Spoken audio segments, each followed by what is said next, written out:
Thanks, Sean. And it's my distinct pleasure as chairman of the Canadian Executive Board to officially open the CBTU Annual Conference.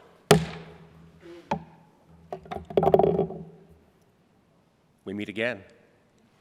Brothers and sisters, it's good to be back in Gatineau, and it's even better to be back here with all of you. I look forward to this conference every year. Before I get into my remarks, I want to do a little straw poll. So who's here, hands up, for the first time attending this conference? Hands up. Okay, pretty good crowd. Okay, from who's been here from 2 to 5 years? 6 to 10 years? Over 10 years? The old buggers in the crowd. Experience, right. I'm one of them. As we get back to some sense of normal, and I think I've met you, more of you, in an Air Canada lounge somewhere across the country, we gather here and pause to reflect on the events of the past year. And really, we've had some incredible wins, but also we faced our share of challenges. Before I continue, though, I want to introduce some special guests we have here today. First of all, joining us from our headquarters in stateside, some general presidents. First of all, Terence M. Larkin, General President of International Association of Heat and Frost Insulators and Allied Workers. Welcome, sir.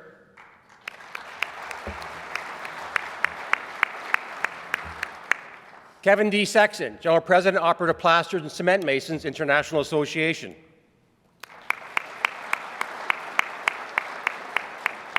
And of course, with him is his Secretary-Treasurer, Richard A. Bailey, GST, the Operative Plasters and Cement Masons International Association. And my own General President, James A. Williams, General President, International Union of Painters and Allied Trades. Welcome, sir. Welcome you all.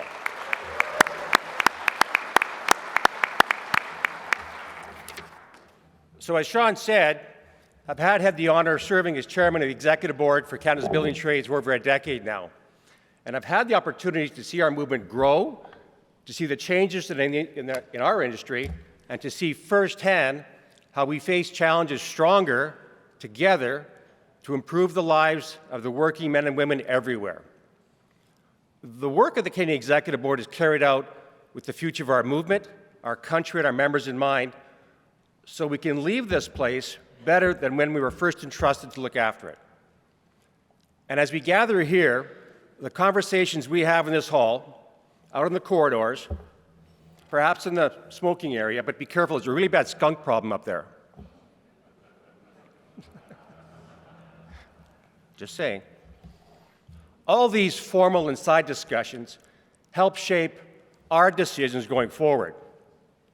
But seriously, we look forward to your engagement, your input, your opinion, because we are Canada's building trades. We plot the course that will ultimately lead to better work opportunities for the people we all represent. Right here, right now, as the conference theme illustrates, we are building jobs for tomorrow.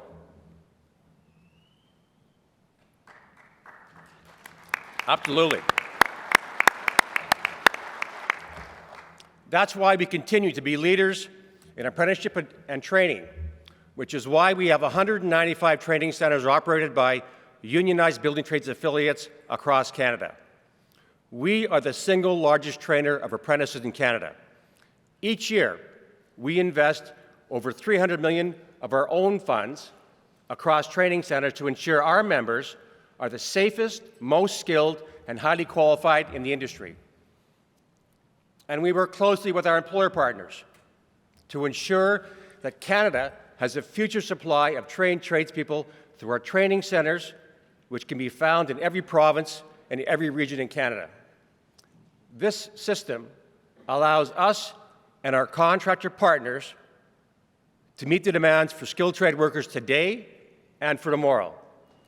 That's why we're proud of workforce development initiatives like In the Trades, Office to Advance Women Apprentices, Build Together, and more. That's why we're proud of the relationship we have with the federal government, because at all levels, elections matter.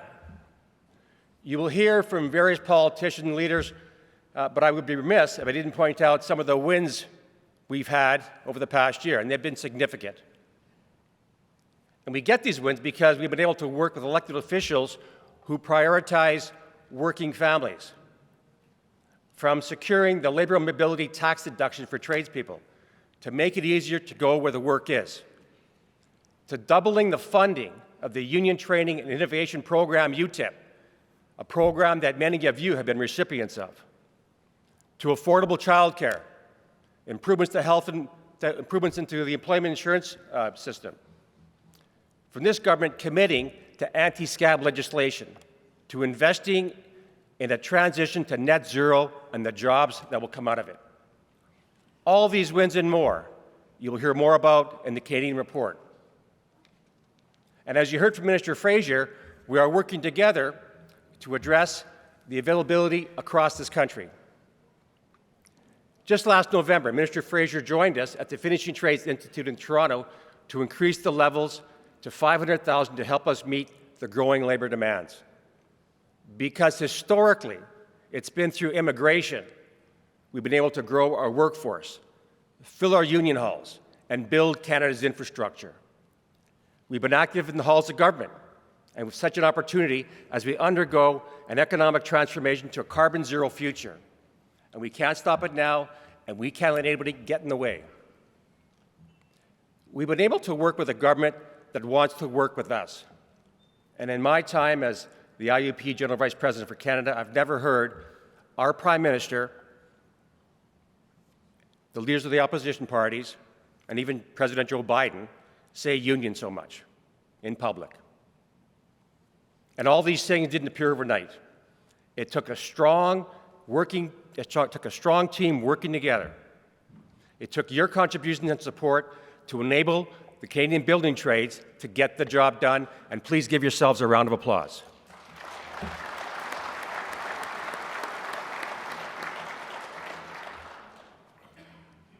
I want to sincerely thank you for those who submit the penny an hour contribution.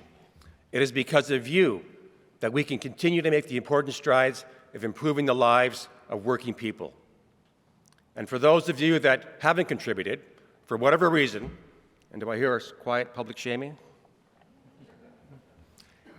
Listen, take back our messages. Take back our message to your local unions about the important changes that we've been making and setting your per cap so we can continue to do the good work that we do. And I want to sincerely thank the CBTU team that worked so hard on your behalf in Ottawa, in the halls of Parliament, and right across this country to push forward progressive change and create more work opportunities for tradespeople. Thank you for all you do.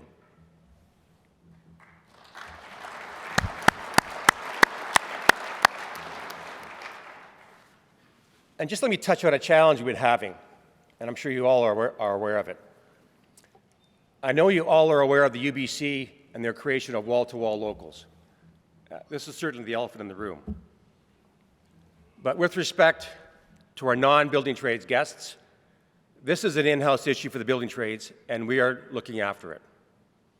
We had our challenges in the past, and we continue to have challenges. But I believe our past challenges and the current ones help and shape who we are. We get to ask ourselves, are we doing the right things? How can we be more competitive? Well, there's nothing wrong with us asking ourselves these questions. And in fact, it's healthy to do so. But right now, the Canadian building trades resolve is strong and more united than ever before, because together we are building good jobs for tomorrow.